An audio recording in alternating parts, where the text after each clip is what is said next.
خالد کے حکم سے عورتوں کو گھیرے میں لے لیا گیا۔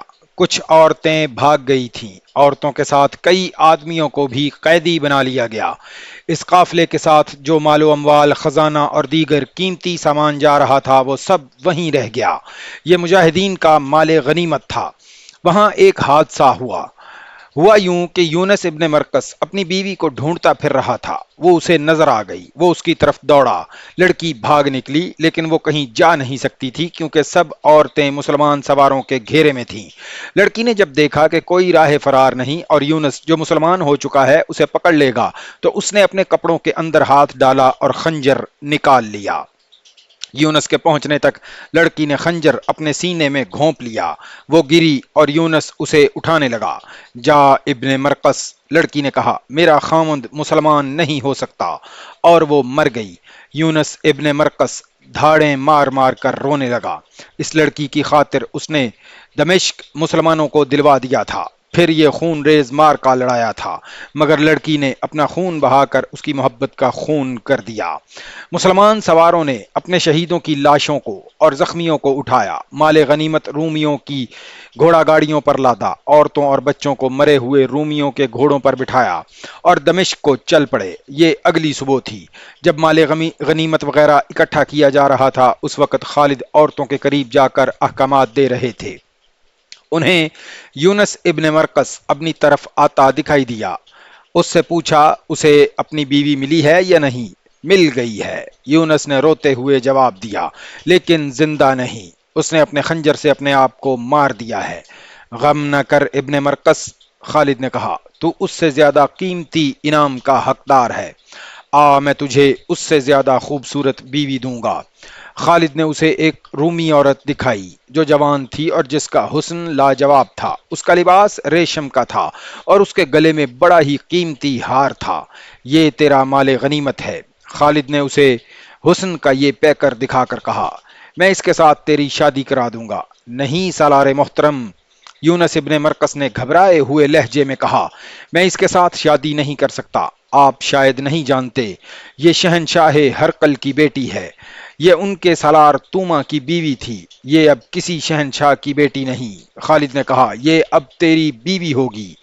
یہ مجھے واپس کرنی پڑے گی۔ یونس ابن مرقس نے کہا، ہرقل اپنی بیٹی کو واپس لینے کے لیے اپنی تمام تر سلطنت کی فوج اکٹھی کر کے دمشق پر حملہ کر دے گا۔ ایسا نہیں کرے گا تو فدیہ ادا کر کے اسے آپ سے واپس لے لے گا۔ خالد خاموش ہو گئے۔ اگلی صبح خالد واپس روانہ ہوئے۔ وہ بہت خوش تھے۔ انہوں نے معاہدہ نہیں توڑا تھا اور اپنا مقصد بھی پورا کر لیا تھا۔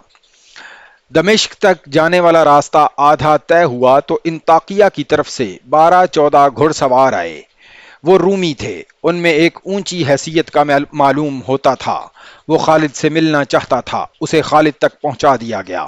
میں شہنشاہ ہرقل کا ایلچی ہوں، اس نے کہا، اور یہ میرے الفاظ ہیں۔ میں امن سے آیا ہوں، اس امید کے ساتھ کہ آپ سے بھی مجھے امن اور دوستی ملے گی۔ کیا پیغام لائے ہو؟ خالد نے پوچھا۔ شہنشاہ ہرقل کو اطلاع مل گئی ہے کہ آپ نے ہماری فوج اور دمشق سے ہجرت کرنے والوں پر حملہ کیا ہے، ہرقل کے ایلچی نے کہا۔ شہنشاہ نے آپ کے حملے کے متعلق کچھ نہیں کہا۔ انہوں نے اپنی بیٹی واپس مانگی ہے اور کہا ہے آپ جس قدر فدیہ طلب کریں گے ادا کیا جائے گا۔ شہنشاہ نے یہ بھی کہا ہے کہ آپ فیاض اور کشادہ ظرف ہیں۔ اگر آپ فدیہ نہ لینا چاہیں تو میری بیٹی مجھے بخش دیں۔ ہرقل نے خالد کو فیاض اور کشادہ ظرف کہہ کر ان کی خوشامد نہیں کی تھی۔ وہی خالد جو میدان جنگ میں دشمن کے لیے قہر تھے، میدان کے باہر اتنے ہی حلیم اور فیاض تھے۔ اگر تمہارے شہنشاہ نے بخشش مانگی ہے تو اس کی بیٹی کو بخشش کے طور پر لے جاؤ، خالد نے ایلچی سے کہا اور رکابوں پر کھڑے ہو کر بلند آواز سے حکم دیا، رومیوں کے شہنشاہ ہرقل کی بیٹی کو اس کے ایلچی کے حوالے کر دو۔ خدا کی قسم میں نے تم سب کی طرف سے اسے بخشش کے طور پر چھوڑ دیا ہے۔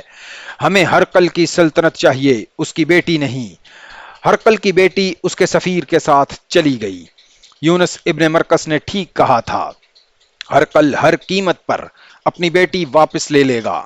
یونس کو خالد نے اپنے حصے کے مال غنیمت میں سے بے انداز انعام دینا چاہا، لیکن اس نے صاف انکار کر دیا اور کہا کہ وہ باقی عمر شادی نہیں کرے گا۔ بعد میں اس نے اپنی زندگی اسلام اور جہاد کے لیے وقف کر دی تھی، لیکن اس کی باقی زندگی صرف 2 سال تھی۔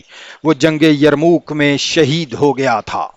خالد جب مال غنیمت کے ساتھ دمشق میں داخل ہوئے تو ان کی فوج نے دیوانہ وار ان کا استقبال کیا۔ وہ کامیاب لوٹے تھے۔ خالد نے پہلا کام یہ کیا کہ امیر المؤمنین حضرت ابو بکر کے نام بڑا لمبا پیغام لکھوایا، جس میں انہیں دمشق کی فتح کی خوشخبری سنائی۔ یہ بھی لکھا کہ وہ دمشق میں کس طرح داخل ہوئے تھے اور ابو عبیدہ نے کیا غلطی کی تھی۔ انہوں نے تفصیل سے لکھا کہ وہ کس طرح رومیوں کے پیچھے گئے اور ان کے سالار توما اور ہربیس کو ہلاک کیا، پھر ہرکل کی بیٹی کس طرح واپس کی۔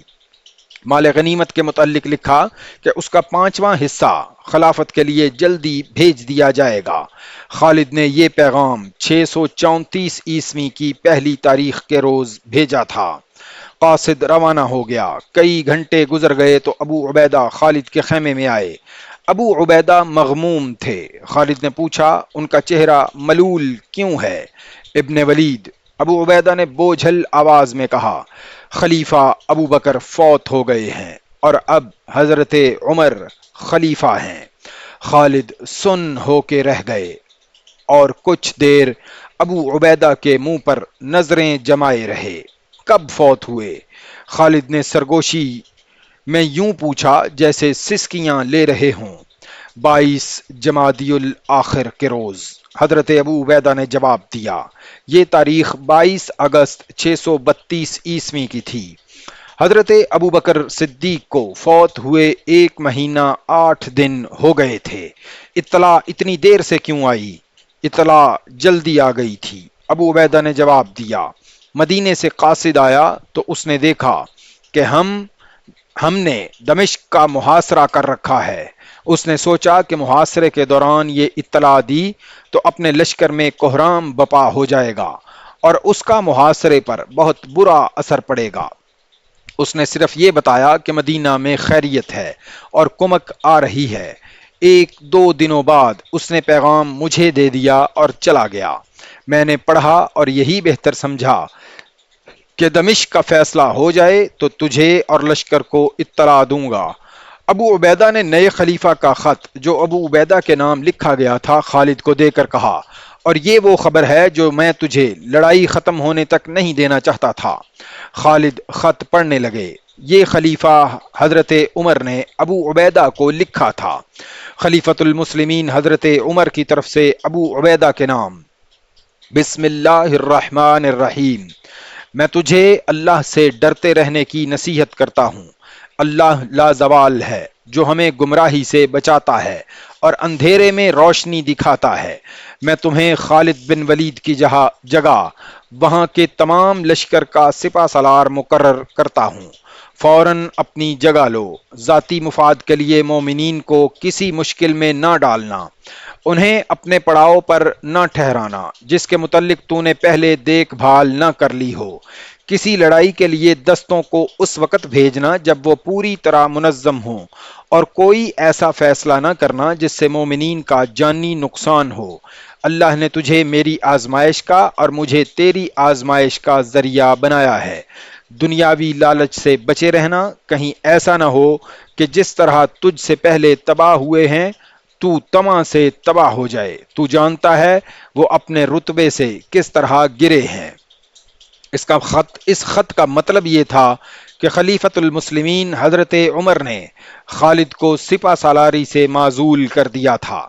اب ابو عبیدہ سپہ سالار تھے، بلکہ وہ 1 مہینہ 8 دن پہلے سے سپہ سالار تھے۔ اللہ کی رحمت ہو حضرت ابو بکر پر۔ خالد نے خط حضرت ابو عبیدہ کو دے کر کہا، وہ زندہ ہوتے تو میرا یہ انجام نہ ہوتا۔ مؤرخ یعقوبی اور واقدی لکھتے ہیں کہ اللہ کی تلوار جھک گئی۔